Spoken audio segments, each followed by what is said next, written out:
All right, we're back on the Bitcoin Treasuries podcast. I'm Tim Kotzman. I'm here with Alexander Lizet. Appreciate you joining me. Thanks for the time. Thank you, Tim. Very happy to be here with you. I'll give the viewers a little bit of background on you. You're the Deputy CEO and Director of Bitcoin Strategy at the Blockchain Group. And the Blockchain Group is a company specializing in Bitcoin treasury management. In your role, you focus on accumulating Bitcoin, right, which we all love to hear, and holding it indefinitely, which we also really like to hear. and you utilize the capital markets to finance these acquisitions. Previously, you were the digital assets lead at Accenture, where you worked with over 30 financial institutions and multinational companies, multinational corporations on digital asset custody, payments, and tokenization strategies.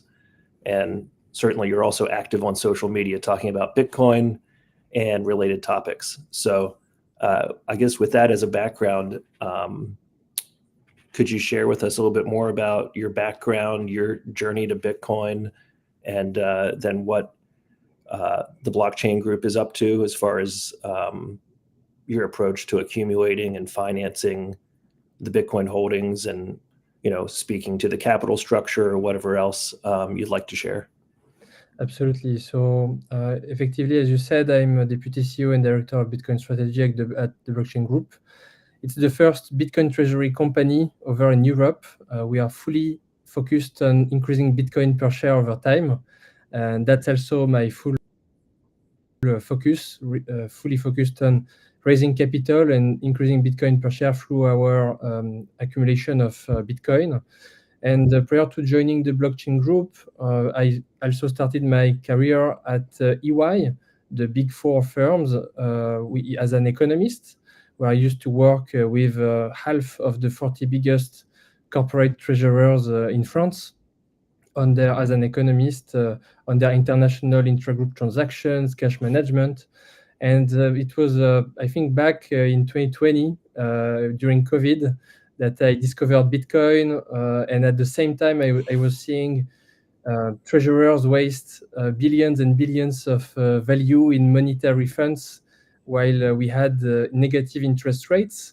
And at the same time, MicroStrategy was starting to launch their Bitcoin strategy. And so the difference was clear, and I decided to focus my time and energy working on Bitcoin full time. And so I started at Accenture, leading the team, notably in France and over in Europe for digital assets. And I worked through this with systemic banks in Europe, America, Asia. And I used to help them set up their digital asset custody solutions, finding the right partners, tokenization of financial assets as well.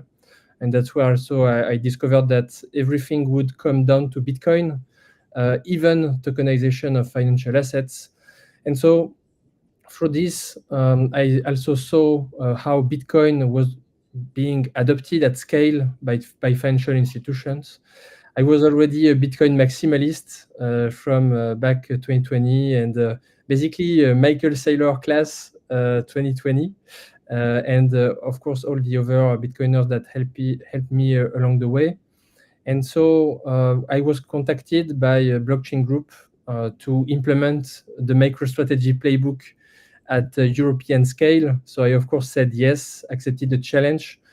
Of course, people ask me why the Blockchain Group if it's focused on Bitcoin treasury. The answer is that the Blockchain Group had previously a subsidiary focused on Web3 wallets, which was quite a hard activity to be in, as we know Bitcoiners, but that basically didn't survive the last bear market. I actually knew them through my past role at Accenture, because a financial institution wanted to partner with them, and I told them that basically they were not at the standard. So basically, this company was liquidated, this subsidiary dedicated to Web3 wallets. And that's also part of why I joined, because now the Blockchain Group has two operating companies. Iorga and Triman. They are focused on data intelligence and AI technology consulting and web development, including also some blockchain development for clients that want it. So now it's a return to profitability after liquidating and getting rid of non-profitable companies.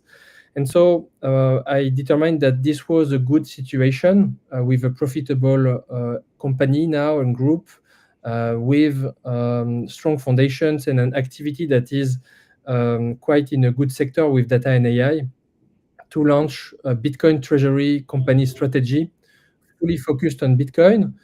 And so we launched the strategy on 5 November 2024, and we raised directly first 1 million with a premium of 70%, plus then another raise 1 month later of 2.5 million, including Adam Back as a shareholder that I knew from my past experience at Accenture, working with banks on tokenization of financial assets and inclusion of liquid potentially as well in these aspects.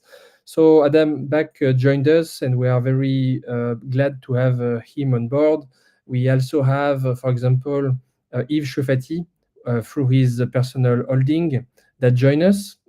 He is also the founder president of a 4 billion asset manager in France named Tobam that launched back in 2017 the first Bitcoin open-ended fund.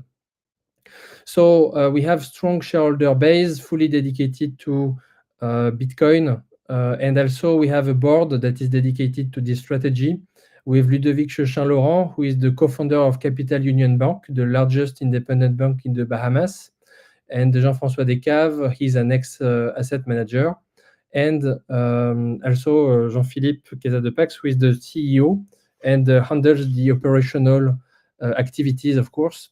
So now we announced our plans on January to raise up to and even above 300 million euros to acquire more Bitcoin.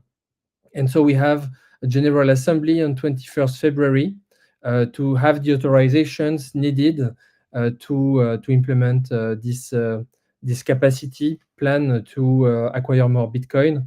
And you know this list where you have the top 70 publicly listed companies with Bitcoin on the balance sheet. So far, we have 40 Bitcoin, and we are like number 61. And so, of course, the target is to go as fast as possible on the left part of the list with the companies that have more Bitcoin, because we believe that's the more accretive strategy for shareholders, of course, as you know. Is there a specific short or medium term target that you have in mind? The number that I've heard quite a few times as a theme has been 1,000 Bitcoin. So I don't know if you can speak at all to that. We have not mentioned a specific target for now. However, as you see, we have asked for authorizations for beyond 300 million euros, which would potentially allow us, depending on how we implement, to reach such a target of 1,000 BTC, which is highly important for many reasons. But first, there is, of course, I think Bitwise launched an ETF for Bitcoin standard corporations with the 1,000 BTC mark, and also basically when you reach market caps of 100 million, 400 million euros or dollars, you get the possibility to raise institutional capital at scale with large financial institutions. So of course, that's also why this type of number for the capacity authorizations was selected, because it's a key target, of course, to have in mind. But for now, we have not published a very specific plan in terms of the short-term targets. Got it. Can you speak to any of the main challenges, but also opportunities that you've observed for corporations that are considering Bitcoin as a treasury reserve asset? Yeah, absolutely. I think the most challenging part is from a legal perspective. depending on the country you are, basically you will be able to do a lot of things. There are a lot of opportunities in any country, but they are very specific to the country you are in. So the chance we have in the European Union is that now there is also some common standards across the EU, and basically you have a lot of options at your disposal to do any equivalent operation that MicroStrategy has done, that Metaplanet has done. So basically you have a lot of options at your disposal, but the partners you will work with have not necessarily done it before. The layers you will work with, it will be their first time to do Bitcoin Treasury Company strategy implementation. And so you have to guide them through all of our language and the targets. And as you know, like MicroStrategy, when I assume when they first launched their converts, 0% coupon and so on, and people are not accustomed to this kind of terms and this kind of mechanisms. So I would say that it's more about education on all the terms. You have to educate a lot of investors, you have to educate a lot of partners, lawyers, and so on, put in place a lot of processes. But the good surprise overall is that at the end of the day, as a publicly listed corporation, you have a lot of options at your disposal locally and across the region you are in to execute on the plan to increase the Bitcoin per share, quite independently of the country you are in, because even if you have difficulties in the country you are in, you always have the option to create a specific subsidiary in another country and so on. So I would say that that's the main point, but it's not blocking. And I would encourage any company to look at the ways they have to get on that list of publicly listed companies with Bitcoin. What are some themes and takeaways from your recent conversations with investors? You mentioned that they're not used to seeing some of these terms and structures. Yeah, so just is there anything else that stands out to you from your conversation with investors? Well, what stands out is that for large institutional players, at the end of the day, what matters to them is size. And of course, that's what you have seen with MicroStrategy. As much the company raises in capitalization, as much options they have. And so I've had insights that have shown that in Europe, with certain players, MicroStrategy products have even more demand that all over derivative products that some institutions have. So at the end of the day, the more you grow, the more institutions are interested in your stock, and the more institutions want also to provide you with new options. However, when you start, it's quite different. And at the end of the day, as a small cap company, if you are one, you will need to start with Bitcoiners and Bitcoin investors and Bitcoin related companies or financial institutions that already have a foot in the space. So I would say just a case of steps to take to go from the very convinced base like Adam Back. If you find someone that would be more convinced, it's quite difficult. And so you go from the more convinced to the people that are more there for just the financial returns, let's say, and want more warranties. So of course, at the beginning, there is more risk, but also more return. And then later on, there is a bit less risk, but potentially a bit less return. And the good thing is with Bitcoin, even with less risk, you can get potentially very exceptional returns as well. And that's what we are seeing with MicroStrategy. So something in parallel that is happening that is quite interesting is that before that, when I was digital assets lead at Accenture, I used to see within the major systemic banks how slow processes were and how slow they were implementing things and implementing Bitcoin related products. But the good thing is this is changing very fast. By the end of the year, you will have 2, 3 major systemic banks in France, Belgium, that will have also launched their offering for retail and institutional players. Some of them have even already launched it discreetly without telling, for some corporate or institutional players. So basically, this is with of course, the BlackRock ETF that has changed everything. And now even the most careful player, they want to position and they want to help the players that are starting this type of strategy because of the precedent of strategy. Now, sorry, I said MicroStrategy a lot of times, but because of the precedent of strategy and Metaplanet in Japan that is doing incredible work as well. How does the blockchain group think about managing the volatility of Bitcoin on one hand, and then kind of squaring that with any security risks associated with substantial Bitcoin holdings? Is there anything that any conversations around that you've had? So in terms of the volatility, of course, our objective is to maximize volatility. We've seen the volatility firsthand because, for example, the day of the inauguration of Donald Trump, we were like 30% up, whereas Bitcoin was flat. So you see that our stock is extremely volatile, even compared with Bitcoin. For example, since the launch of our strategy, Bitcoin is up like 30% since 5 November.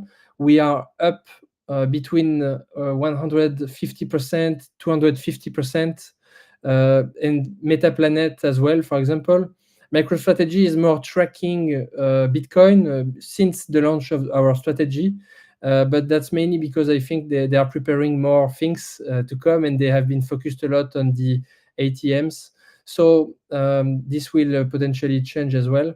So in terms of volatility, we want to maximize it. We want to raise as much capital as possible in an accretive way. And of course, the best practices there are from MicroStrategy with premiums to the current stock price, with long-term debt, and so on. So we want to maximize volatility. And then on the security side, so far we have worked with a French bank that you meant security on the digital asset custody side or something else? You mentioned several banks kind of coming online with products at some point between now and the end of the year. How do you foresee the regulatory environment, I guess specifically where you're operating, but also globally, if you want to speak to that, evolving in the next couple of years, and what implications might that have for Bitcoin treasuries? I see. So then in terms of volatility and related to this topic of security or safekeeping of the BTC and the management overall of the treasury strategy, I would say that we are contacted every week about opportunities to make our Bitcoin work and so on.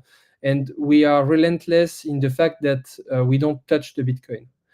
We hold it indefinitely and without intention to sell, and we don't want to play games with the Bitcoin we raise. We believe that the best value add that we have for shareholder is to focus on raising more capital and accumulate more Bitcoin, and don't try to play games with hedging strategies and like people speak about covered calls and so on. We want to focus our time and energy on raising as much capital as possible to acquire as much Bitcoin as possible in an accretive way for shareholders. So, however, we've seen interesting things coming from Metaplanet. They have a Bitcoin income strategy where some of the capital they raise is dedicated, and a very small portion is dedicated to Bitcoin income generation strategy. When they do this kind of strategies to have not only assets on the balance sheet, but also some revenues coming in. That's quite interesting. But I think we have first to go to some critical size before exploring this kind of additional strategies. But even Metaplanet, they do it as an extremely small percentage of the capital they raise, you see. So I think it's just a different way to diversify the activity and the operational activity, but it's not to mix with the treasury, the core treasury for the long term. Something else that I think people understand about Bitcoin treasury companies is that they analyze them at just their potential to raise capital. But over time, Bitcoin treasury companies will be the most valued companies in the world, and they will have the best options in the world to do any type of external growth operations that will allow them to both increase their Bitcoin per share and increase their revenues over time. Because you can imagine a future where you have various Bitcoin treasury companies in the world with various operational activities that generate millions and billions in revenues. And imagine if they merge.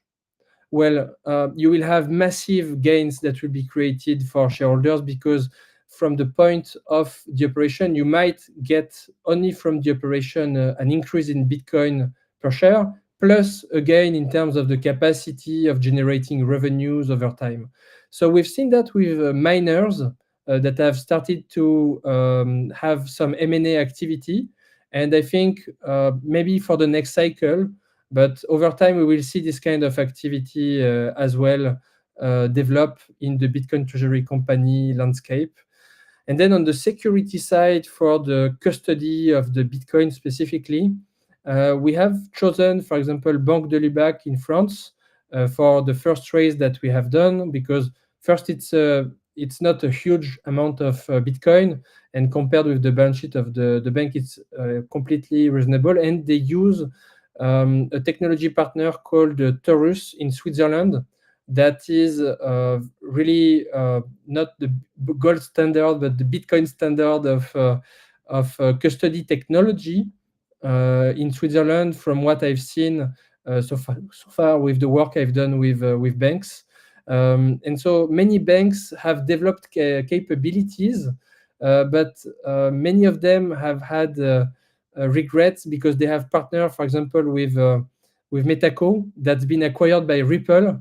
And so many of them have now technology that is related to Ripple in some ways. But even them, I think it's to be nuanced, because even when they use this technology, they take this technology and then they implement an in-house security system with their own HSMs on site and so on. So actually, with all their processes and all the on-site equipment, even the risk related to the tech provider is quite limited. Even sometimes they just take by themselves the HSMs and so on. So I think that overall, the banks are doing things in a very institutional manner and in a way that will overall preserve the security. The thing I think where there will be a need to preserve some caution for Bitcoin treasury companies is to not use leverage in a way that wouldn't be in the way that MicroStrategy has done with long-term and not like doing a margin leverage on an exchange and so on. I think with the products that are being launched and the extreme softening of the regulation in the US that is probably going to happen with the new administration, with the ability to do a lot of different things for banks on Bitcoin, we need to be cautious on not having fractional reserve banking on top of Bitcoin, basically, and having a lot of leverage that would not be really backed by Bitcoin. Potentially, it's possible to do it with a low leverage, but it seems like there is a quite a high possibility that it will evolve towards more leverage and leverage on top of leverage. And so I think people thinking about the Bitcoin treasury company strategy need to consider the risk of not playing around with Bitcoin, because at the end of the day, Bitcoin is truth, and if you play a game with it, you might end up with just less Bitcoin. So I think it's very good to explore new opportunities, but the focus and the high accretion for shareholders is still, and I think will for a very long time be with just focusing on raising capital and acquiring Bitcoin. Can you speak at all to any conversations you've had, or just things that you've seen from a custody standpoint, where you talk about banks and maybe it's a single custodian versus if there's, I know in the US are there any multi-custodial solutions over there where you have multiple custodians each holding a key to kind of guard against a single point of failure or any sort of risk of rehypothecation? Like, is that a concern, or do you think it's overblown, or how do you guys kind of think about that at present? So on our side, of course, if we raise larger amounts of capital, we are considering to partner with larger institutions for the custody of the Bitcoin, of course. But the ideal situation would be to have multi-institutional custody. That would be, of course, an ideal situation. However, this is not available for now for systemic type banks. They have yet to launch their single institutional custody before we see multi-institutional systemic bank grade custody solution. I think it will come over time because at the end of the day, you don't want to take the risk of a single point of failure, even if it's a systemic bank, because if you have a systemic bank that is doing fractional reserve banking and there is an issue or there is just hacking and so on, it will be extremely hard to get back this Bitcoin. So the ideal situation will be multi-institutional, but I know it exists with on-ramp and so on.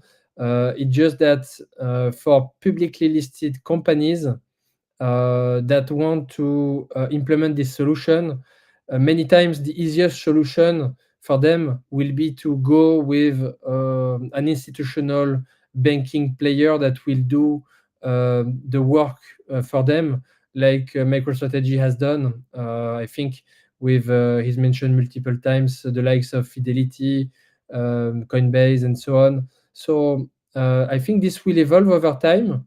And if there are more institutional grade, multi-institutional solutions, I think there is no reason why Bitcoin treasury companies will go with this. And especially if there is also a rise in new offerings and new capital market opportunities that develop around Bitcoin and that involve collateral to move around. I think to have collateral with multi-institutional type of custody will be quite also interesting to not only depend on single parties, but then you have human nature, and effectively every bank is competing to give you best conditions so that they are your single point of reference for different type of operations. So in the meantime, one thing that some corporations can do is also partnering with different institutions for different solutions. So it's not ideal, but it's also a way to not be fully dependent on one player as well. So yeah, no single solution, but I think now there is a lot of banks that provide solutions, and much more than when MicroStrategy started 5 years back. Sure. It's kind of impossible to know what the future is, of course, but are there any products or services that you think would come to market first, just generally when it comes to products and services that a Bitcoin treasury company could develop? Meaning, lending, insurance, banking, or on the AI, BI front, different products or services? Is there anything that you think is just like very obvious from a product or service perspective, or do you think that's kind of far out on the horizon? Well, based on what we can see already, uh, Bitcoin-backed loans and basically getting some remuneration on some part of Bitcoin raised is something that we have seen. I think Mara in the US has lent a small portion of their Bitcoin, like about 10% more or less, or 6%, something like this. So it's already happening. You see, of course, Metaplanet do the Bitcoin magazine in Japan. You see that they do this Bitcoin income generation strategy when they tap into options market and so on to generate some yield out of a specific portion of Bitcoin. I think people overall need to understand that this is not playing around with Bitcoin on the balance sheet, but raising specific amount of capital for a different type of strategy. That could be a possibility. The only thing I would say is to be cautious so that this is not a distraction, because it can take a lot of things to develop a new product and to not be sure to generate any type of yield at all or even a loss. So in the condition that is not a distraction and in the condition that products are more mature, I think we will see more Bitcoin treasury companies look at these opportunities.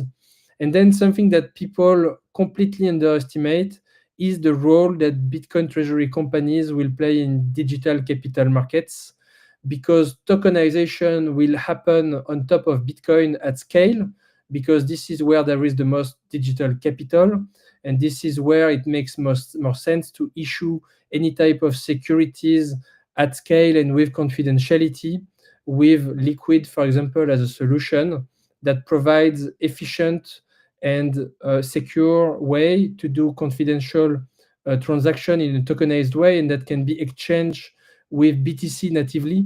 And I think people completely misunderstand this is the ability already with Stoker in Luxembourg to trade MicroStrategy stock with BTC directly and arbitrage this during the weekend and 24/7. And so you will see more of this, that's for sure, more tokenization on top of Bitcoin treasury companies and more opportunities and derivative products on top of Bitcoin and on top of Bitcoin treasury companies. And so I think with the large amounts of Bitcoin that will be held by Bitcoin treasury companies, these companies will have an important role to play in the emergence of digital capital markets. And potentially imagine when strategy has a multi-trillion dollar market cap, if Bitcoin does just its thing as always, you can imagine that they will have a lot of options at their disposal. And if they want to engage in a new type of activity, if it increases their Bitcoin per share at a higher rate than the raises that they can do, they will look at it, of course. But I think that might be more further down the road than people think. I think people quite overestimate what will happen in a very short term, but underestimate what will happen in the long term. Over the long term, I think that 50 to 70% of companies will be Bitcoin treasury companies, and that basically financial instruments will all be based on Bitcoin as a pricing even mechanism. Maybe that's 10 years, maybe that's 15 years, but this will happen. And in this context, you can imagine that the first Bitcoin treasury companies will be the best place to have this type of operations. If Bitcoin at this time is matching with maybe 20% CAGR instead of 60% today, I think at this time you could really have competition not only on the balance sheet capacity to raise the value of the company, but also on the P&L. The fact of the matter is still today, and for this cycle and probably the next one, the capacity to increase value with the balance sheet is probably going to be more efficient than to increase the value with the income. However, it's not exclusive, and that's why I said even the valuation of a company will completely change. Sometimes I get contacted by companies that say, look, this is the value of my company, and so on. You look at the value of the company, you look at the cash flow. The normal way of valuing a company is to say, this is 5 million, 10 million cash flow. You multiply this by 5, 10. Well, why? If you look at the value of the cash flow in fiat terms, in 5 years, this is really nothing. You divide this price by 10, because if Bitcoin is 100K today, Bitcoin is 1 million in about 5 years, potentially. Well, your 10 million cash flow is just worth just 10% of the current value. So really what will matter for companies in terms of valuation is how much Bitcoin they have on the balance sheet, and then how much they can generate, but how much Bitcoin related returns they can generate specifically. Because if you cannot price your products and services in Bitcoin in about 5 to 10 years, at least increase the price of your products and services related to Bitcoin, well, the value of your company is going to zero. So effectively, if you don't have Bitcoin on your balance sheet, or you don't plan to have it, or you don't convert your cash flows in Bitcoin, you are effectively a stable coin in the future. So that's what you see with the CAC 40 companies in France, the 40 biggest companies, our local S&P 500. You look at the evolution of the CAC 40 over time, and you compare that with us in the last 3 to 6 months, and you look at the chart and you see the CAC 40 is like a stable coin, because basically, since we adopted the Bitcoin strategy, we are up 200%. You look at the CAC 40, it's like completely flat. And even if you look at a 5-year chart, you compare MicroStrategy, 2000%, you look at Bitcoin 1000%, S&P 80%, Nasdaq 140%, and the CAC 40 is like 30%. Look, you divide 30% by 5, you get effectively like a monetary fund. So that's also part of why launching a Bitcoin treasury company in a local jurisdiction that has very poor performances is extremely accretive for shareholders, because people really don't even have another option to get exposure to Bitcoin, even indirectly, within their equivalent of 401k locally, like tax exemption wrappers. And so they don't have any other option than the Bitcoin treasury company to have gains that would surpass the normal ETFs for S&P 500 and Nasdaq and so on. So that's also part of the reason why you see so much growth for Metaplanet in Japan, for us in France, since we launched the strategy. And plus, on top of that, you get the early stage premium, you get the local market premium, you get the first mover advantage premium in the region. And so there are so much reasons why launching a Bitcoin treasury company now that, of course, it's quite difficult to see why people don't do it. And the thing of the matter is, even if companies do it, many times they will make a mistake. They will do it very small, percentage allocation. They will say, okay, I will put 2% allocation in Bitcoin.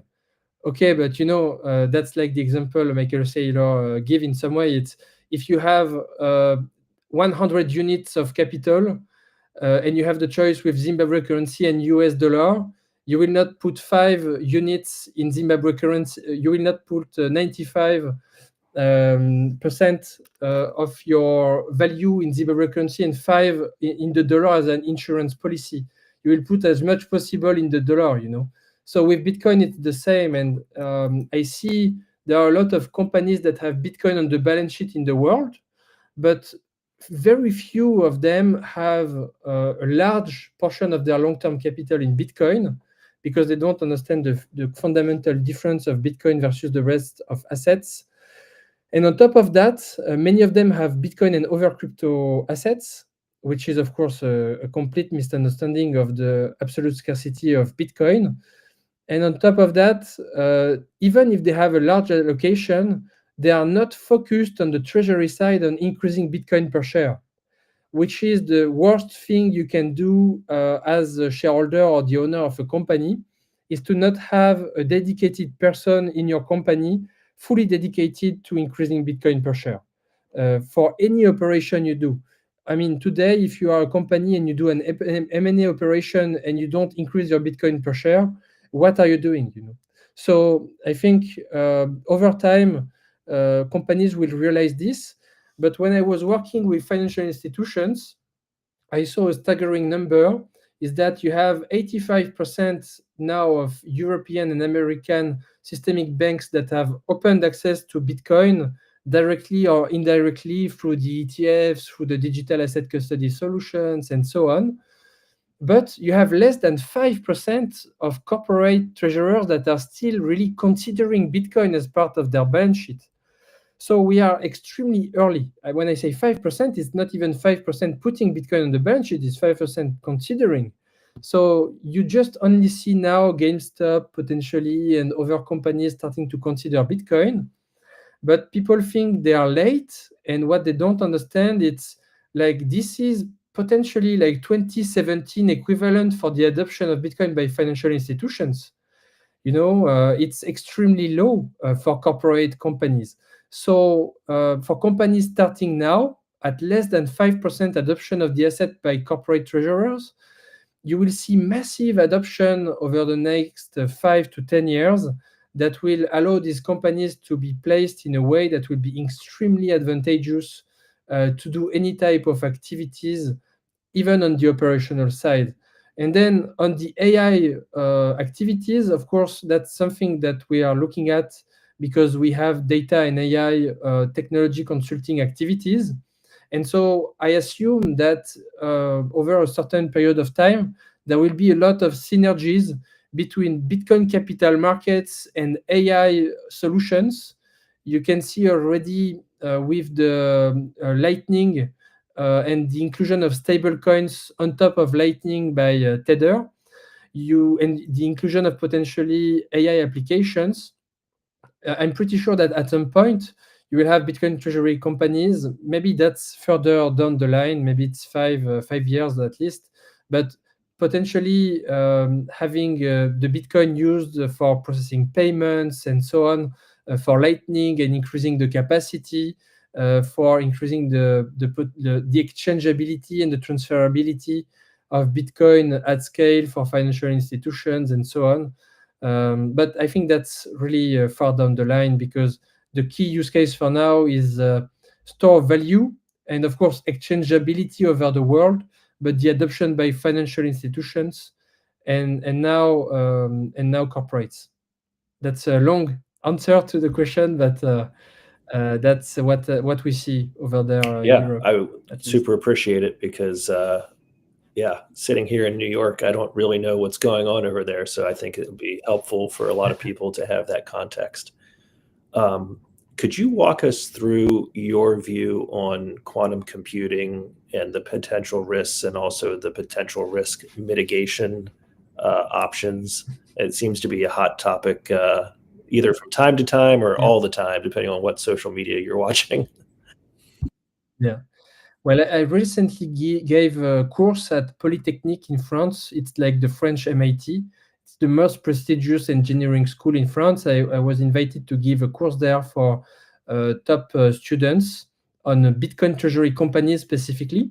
The slides are available. I published them on LinkedIn, and also the full presentation is available on X and our YouTube channel. And there was the question of quantum computing. And the answer I gave is that the real risk of quantum computing is that you will not be able to buy as much Bitcoin as you want. Because the most likely scenario is that in a materialization of the risk of quantum computing, the first networks that will be affected will be the networks of financial institutions, banks, where today most of the financial value is stored and where attackers could focus to attack first. And so in such a scenario, the most likely thing is that you will want to buy the asset which has the most decentralized and secure network in the world bounded by energy, which is Bitcoin. and you will have financial institutions that will be targeted and that potentially will restrict the flows of money out of the financial institutions in such a context. And so everyone will want Bitcoin, but they will not be able to get as much as they want. And people that have it, they will not be able to sell it for another inferior asset in fiat, because the fiat system will not be functional as well as it is today. So I would say that cryptography is used everywhere, and Bitcoin has cryptography plus the security of the energy that is backing it. And so, per se, Bitcoin is more secure than any other network. And the real risk is to not have as much Bitcoin as you want when this risk materializes. But even if we take this apart, the best cryptographers and what I've seen Adam Back say, for example, is that this risk is quite also overestimated on the short term. It's more about a 5 to 10 year perspective. And so, of course, it's an important risk because you cannot say 5 to 10 years is very far down the road. I've seen some government agencies that already say that some algorithms will need to be updated after a certain period and so on. And so, even in this case, even if a certain algorithm of Bitcoin is targeted by a new quantum computer, well, the scenario is that Bitcoin would be able to potentially update and to have a consensus to update certain things. Then you could say that certain past addresses that are lost, or Satoshi, Bitcoin, and so on, would not be able to be updated and so on to be saved from such attacks. Well, in such a case, at the end of the day, then the risk is on the price, not on the security and decentralization of the network. And something that I would say is much more likely is that if this risk arises, rather than trying to affect the network, an attacker would want to get as much Bitcoin as he can without people knowing it, and so and without affecting the price of Bitcoin, rather making it that the price continues to rise and that they can gain as much Bitcoin as they can. And so if Satoshi Bitcoin moves, everyone will see it. And so the most likely scenario is such a player with such a quantum computer would likely engage in Bitcoin mining. And so actually something that is more probable is that the way we could discover the arrival of quantum computing is through a miner that would acquire a significant share of Bitcoin mining over the world, because he would have a more efficient computer, a more efficient processors and so on, that would be able to process and use quantum computing. And so in such a case, what would arrive potentially is that more people would be able to buy these type of computers, and that at the end of the day, Bitcoin mining would be even more secure over time, because it would be secured by quantum computers decentralized over the world. And so I think that that's extremely bullish for Bitcoin, because first, any other network will be affected before Bitcoin is, and second, Bitcoin miners will be the first one to have enough resources, and Bitcoiners will be the first one to have enough resources to acquire those quantum computers to mine more Bitcoin than the others, and over time to distribute this quantum computing power over the world. So I think, in fact, Bitcoin will make quantum computing adoption peaceful for the world, because this power will be used to mine Bitcoin and secure the best form of capital. So yeah, I don't think this risk is something that is bearish for Bitcoin, really. But that's just my 2 cents as a non-cryptographer expert. So anyone wanting to do research additional on this one and coming up with a specific report that we could all read, I think would be beneficial for the community, because this risk is not to be underappreciated as well. It's important. what do you see as the holding back more companies? I guess maybe we'll focus on public companies from adopting a Bitcoin treasury strategy. And I guess I say public companies because private companies, um, in many cases, are closely held by one or two or very few people. So the decision making is easier or more straightforward, especially if it's just one person. But with public companies, is it getting the board and executive team and other stakeholders on board? Is that like the crux of why you don't see more adoption, or is it volatility, or is it like what are the top couple of things, I guess, in your mind in that regard? Yeah, I think you touch on a very interesting topic, not only for the control, but also on the potential performance of a Bitcoin treasury company and ability to increase Bitcoin per share and ability to increase value. On the control first, I think it's quite interesting to look at MicroStrategy versus Metaplanet. Because strategy had to do like as Michael Saylor says, a Dutch auction type of thing, where he says, look, if you don't agree with this strategy, you can go out of this now, and we offer you this price, and you take it. And now we only take basically shareholders that will be on board with the new strategy. So in fact, you see that even for a company that had a very large control, it was not that easy to make sure that everyone would be on board and to make sure that all the existing shareholders have a fair treatment and so on. So the biggest the company, the more work the company and the direction, the management of this company will have to do to make sure to treat well all the existing and historical shareholders, even if those shareholders don't have a significant percentage. But just as a principle, because if you've worked 10 years of your life to develop a public company and you have historic shareholders, you want to treat them well and you want them to be on board and so on. So at the end of the day, it will be more work the bigger the company is. And for Metaplanet, it was much faster because it was a smaller company, comparable to us at the beginning because it was like 10 to 15 million market cap. Now they are at 1 billion. We multiplied the market cap by 5x since the last 3 months already. But for us and as well for them, it was much easier at the beginning to make sure that everyone was on board because you have less people involved. It's a smaller company, you know more the existing people and so on. So at the end, for a smaller company, it's much easier and even quite irrespective of the cap table repartition, because for example, we had 80% float. So, in fact, you have the management and you have also a lot of identified shareholders that you know and that are enough to make sure that you have the capacity to take new decisions and so on. So this is key, of course. I mean, if you're not able to do key decisions, that's impossible. But in our case, we had all the board aligned, and plus management, and this is just a few people. You have these people aligned, a few key shareholders aligned, and then you explain the strategy. You are very transparent, and it's an easier way than a bigger company.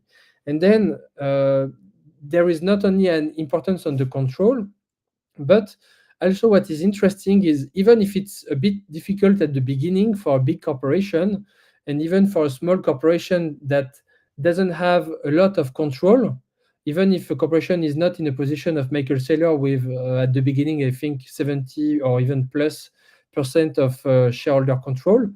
Well, every time you do a capital raise to increase Bitcoin per share, and in the context of your Bitcoin strategy, you are reinforcing your shareholder alignment with your Bitcoin strategy.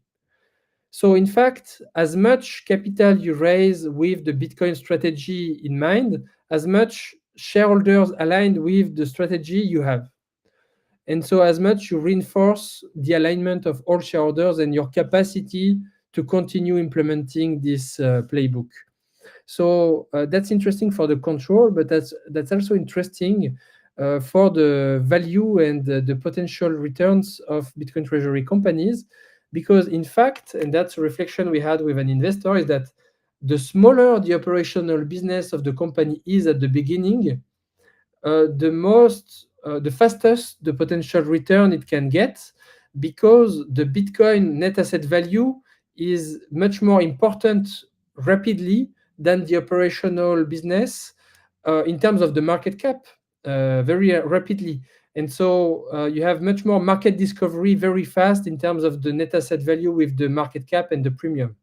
Whereas if Apple adopted the Bitcoin treasury strategy company today, you would have still a lot of operational risk and operational potential benefits as well, of course, but operational considerations within the current valuation of the company. And so in this sense, you would have a valuation and a performance that would take more time to be directly linked to Bitcoin performance and the ability to raise capital to acquire Bitcoin. Whereas with a smaller company, the impact is extremely fast, and that's why you've seen the performances of MetaPlanet last year that have been astounding, right? Even compared with MicroStrategy. But that's not really comparable, because every time you take the performance since the beginning of the strategy, you get much higher returns than when you are in the middle or when you are at the end. So compared with today. So you see that this notion of control is very depending on the company, and that at the end of the day, no matter where you start, when you implement the Bitcoin treasury company strategy, you over time you align more the shareholders with the strategy, and you have much more at the end decision power, even as you have dilution, because you get people to enter the shareholder base with the intention of increasing Bitcoin per share. How do you educate a board, executives, stakeholders, shareholders? Like, do you just like ship them a book of the Bitcoin, like ship them the Bitcoin standard and some YouTube videos, or like anything specific that you can share as to like resources or like certain, very specific and dynamic and crucial conversations? Or is it charts? Is it, some research report from a well-respected institution? I'm just very curious about how the reality of all that, right? Yes. So I'm lucky I didn't have this issue with the blockchain group when I joined, because I asked two questions at the very beginning without telling my opinion. I said, is it about Bitcoin only or something else? They said it's Bitcoin only. And I said, is it about MicroStrategy playbook, or is it to play around with more things? And they say MicroStrategy playbook. And then I said, okay, then we can continue the conversation, because you don't want to waste your time with people that didn't understand Bitcoin or didn't understand Bitcoin treasury company model. If you are considering launching this type of strategies, because to be honest, to get to the level where you really understand Bitcoin and you really understand Bitcoin treasury companies, it's very hard for 99% of people to understand this if they haven't spent at least one Bitcoin cycle of understanding Bitcoin, getting deep into the understanding, and so on. And so I would say that it's still possible, especially within very big multinational corporations.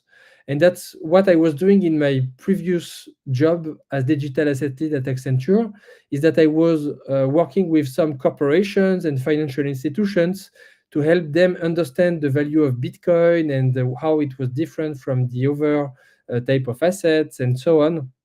And I would say there is not one single playbook.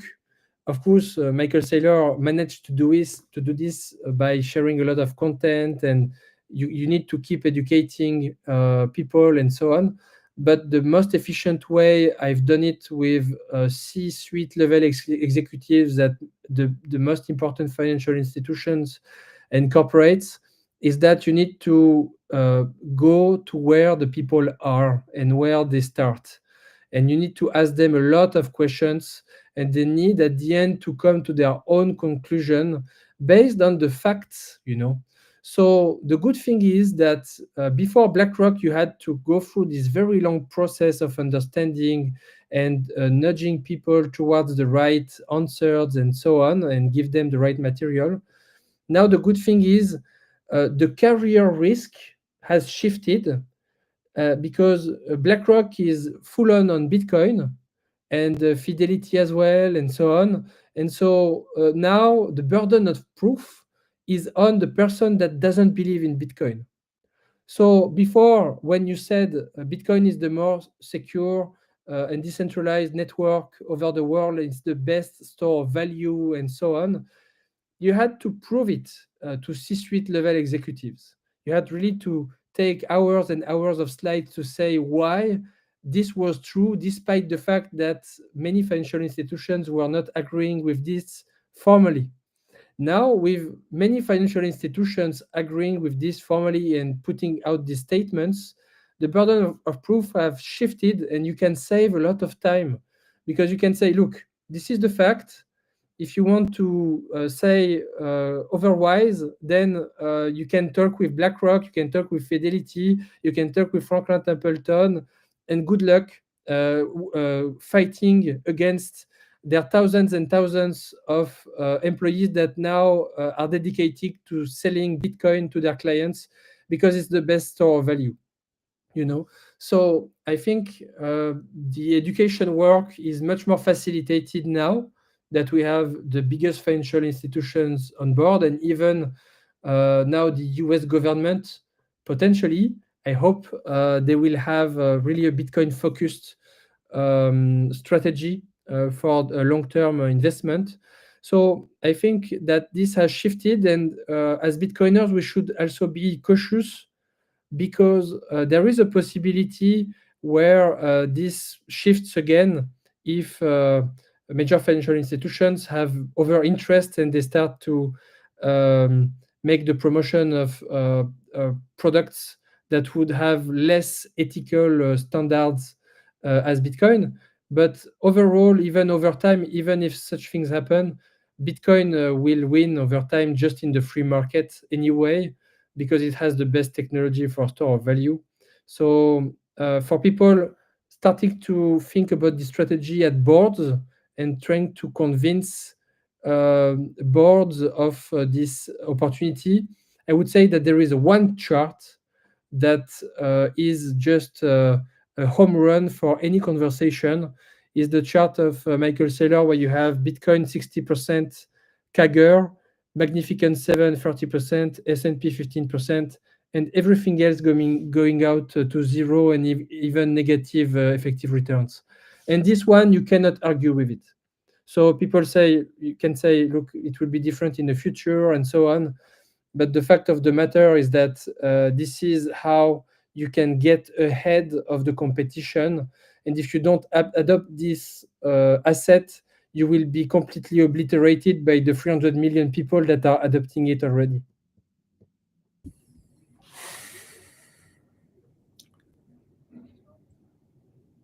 What's your view on the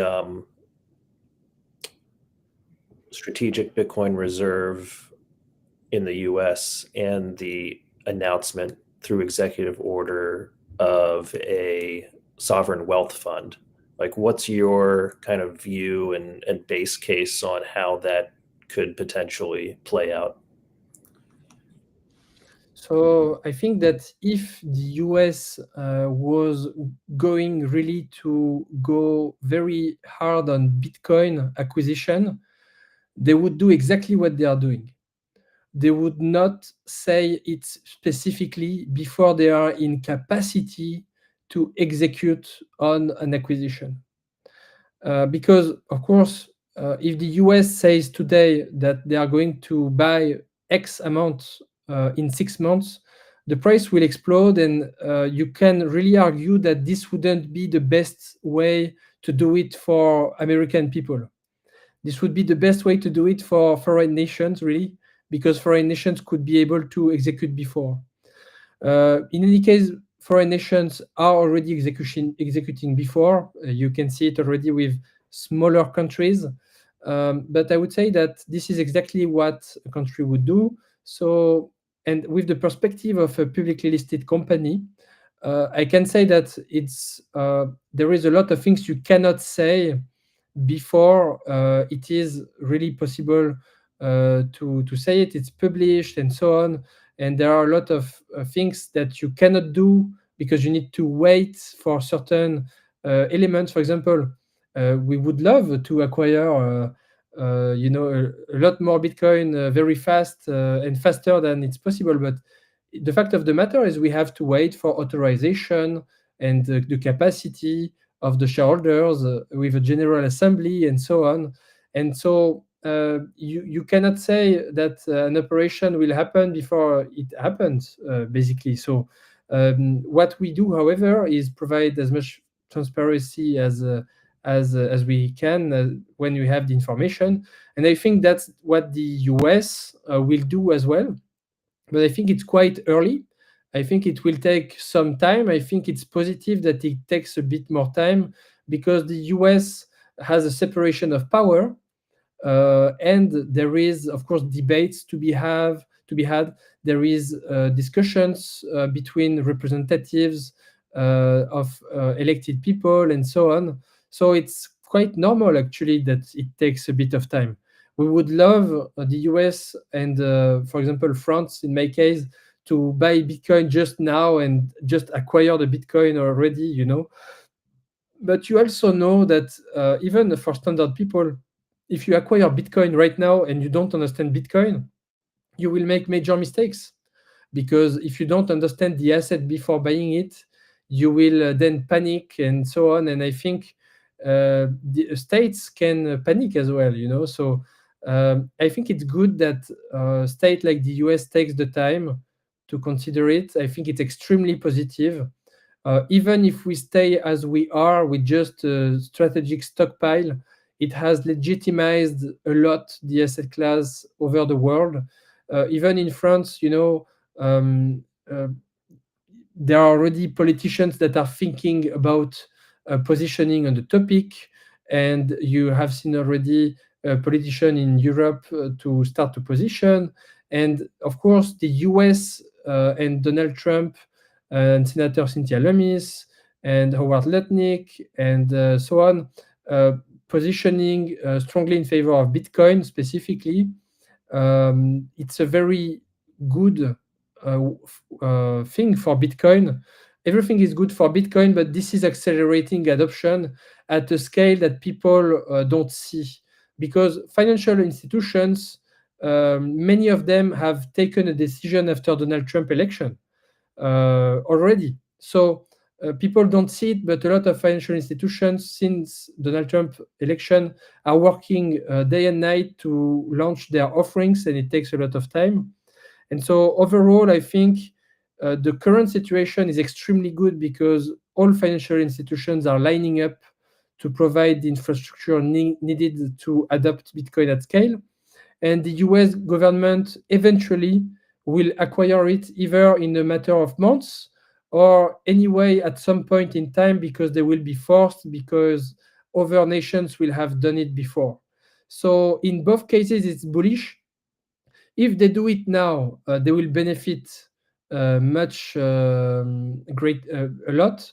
But if they do it later, it might be even more, because more nations will have done it before, and they might buy even more than they had previously thought. So I think what's more bullish, it's potentially the preservation of the rights of self-custody and the preservation of the rights of developers to publish code and free and open source code.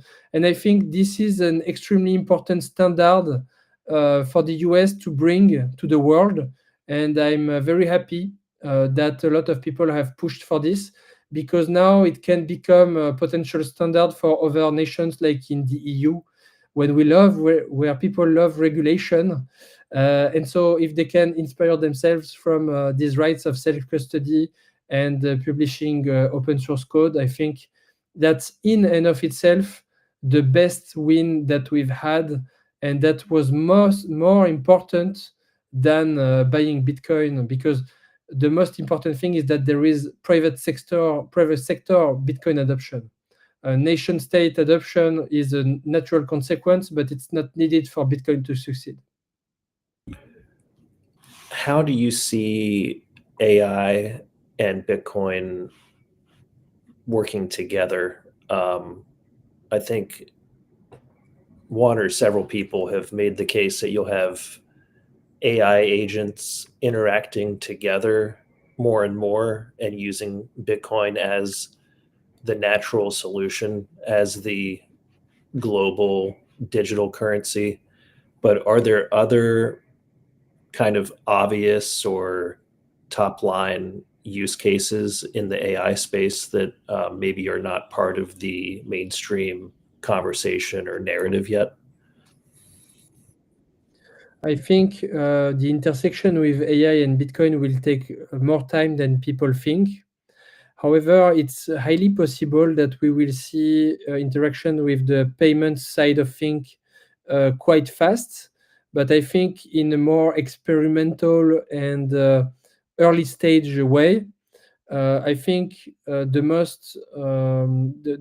use case I think where it's closest is with Noster, and with Zaps and so on. You can imagine a lot of interesting things in terms of streaming payments to people depending on certain conditions, and implying AI might be interesting. But I think AI, and specifically what has done ChatGPT and so on, is quite in an early stage, and the knowledge of the people at the head of those companies on Bitcoin is still quite limited from what we can see.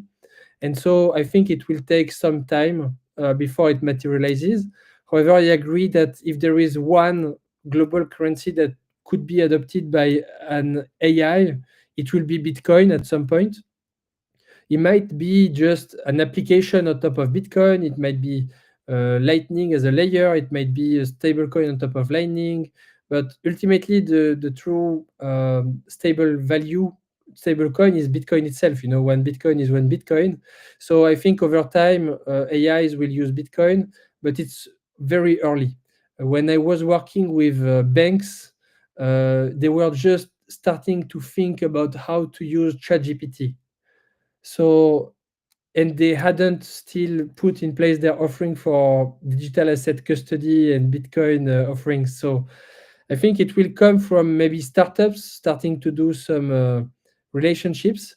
I think something more probable is when you are able to trade a lot of Bitcoin related stocks with Bitcoin treasury companies, with Bitcoin natively in a tokenized way, with Liquid, for example, and you could have professional trading activities that are powered by AI in some way, to do some allocations, to do arbitrage activities, and so on. So I think financial sector will be an extremely, and potentially is already, to be honest, an extremely big application for AI for financial decision making. But in terms of AI bots using Bitcoin itself, I mean, I was before even joining Accenture as digital asset lead, I had applied machine learning and deep learning on top of the Bitcoin blockchain data. I used to do data science, and I did this. And many times with AI, you have black boxes. You don't know really what is happening with the different calculations that the AI is doing. And so it's extremely hard to give the ultimate decision power to an AI with a black box. You take so much risk with this that many times you will have a lot of safeguards, and you will have still a lot of human interaction. So I think there will still be human interaction at some point, but the interaction between robots between Lightning payments or liquid tokenization plus AI can open new ways that we don't see for now. But I would say it's more that there will be a combination of services that you will be able to pay for AI-related products and services over the world with Bitcoin more easily first than something else. Do you have any thoughts on your side of where it could be applied? I haven't spent a lot of time looking into it or contemplating it, and I just heard the AI agents sort of use case for it. So yeah, I was just always very curious as to what additional applications or real world scenarios we might see. Over the last couple of years, we've heard Michael Saylor talk about the three things that really needed to occur to take Bitcoin adoption to the next level. And it seems like at least the beginnings of those have now all happened, right? The banks being able to custody, FASB, fair value accounting, and regulatory clarity, which the spot ETF CTPs, kind of brought to through the SEC, allowing them to come to market. Do you have top of mind like the next three things, or even one or two things that you think would take us to the next level of adoption and yeah, kind of like global understanding? Because it seems like even now, with everything we've discussed, um, if you just try to go sometimes explain some of these things to someone, it still can be challenging. Yeah, for me, the main one, there will be, I think, many others in the meantime. But the main one is the adoption of Bitcoin by central banks and governments. Because even, and you see it as a Bitcoin treasury company, even if you want to explore Bitcoin-related financial instruments, you still are in a fiat world. So even the convertible notes of Michael Saylor and related Bitcoin treasury companies, they are converting fiat in Bitcoin, and they are leveraging the existing system to take advantage of it and to capitalize on it. But we are still part of the fiat system.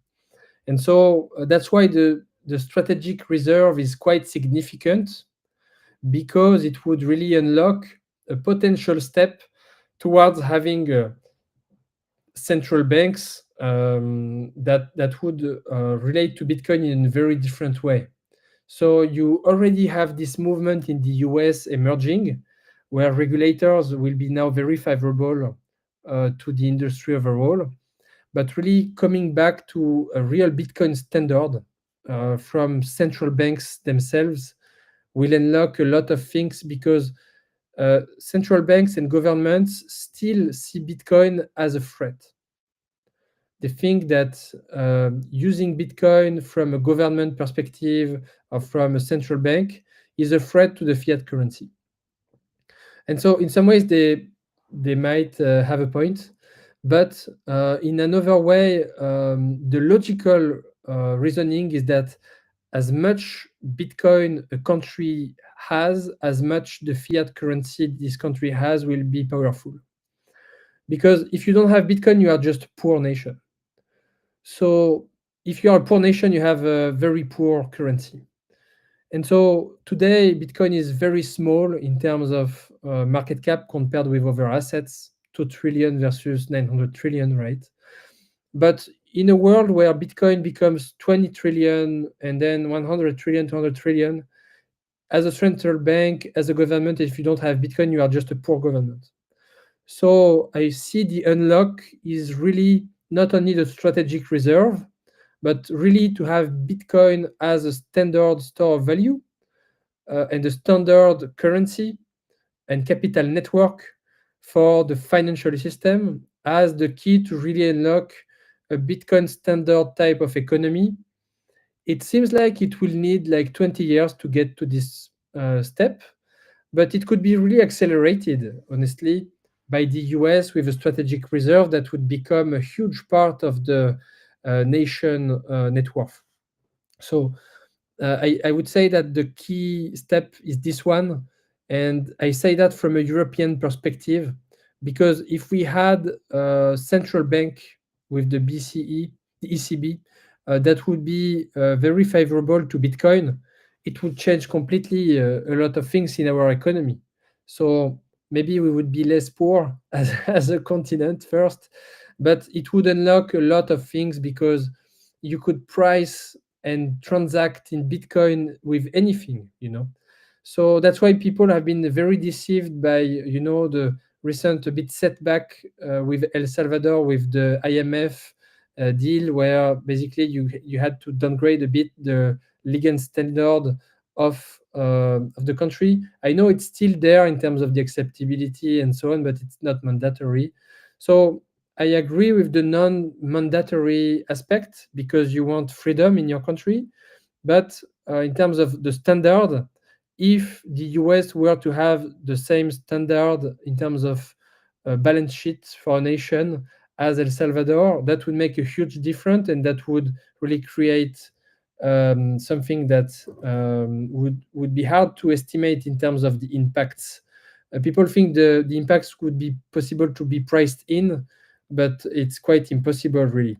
So I would say this would also completely change the possibilities of Bitcoin treasury companies, because as a Bitcoin treasury company, if you have Bitcoin becoming a global standard for central banks and for governments, then you will be again one of the best placed companies in the world to do anything, and to start to really have a lot of flexibility legally to do much more things that are priced, operated, transacted in Bitcoin.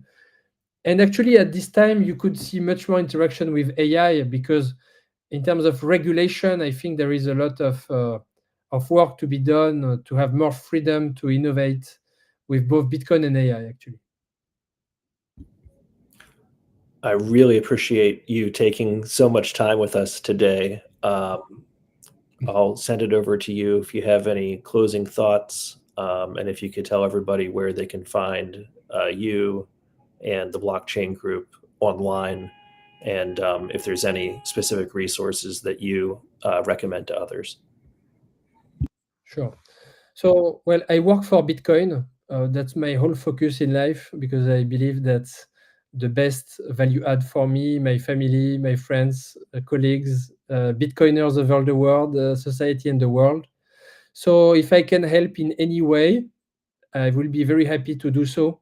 Any company, any executive in the world that would like to explore the opportunities of such strategies, I would be very happy to share experience, expertise, and the matter. And then how to follow me? Well, I'm at my name, Alexandre Lézé, on X, on LinkedIn. Please feel free to reach out. I will be happy to have a conversation. And of course, the blockchain group at _ ALTBG on X, and the blockchain group on LinkedIn. That would be the best ways to reach out. And thank you so much again, Tim, for having me. I'm a big fan of the show, and I wish you well. Thank you very much for your time.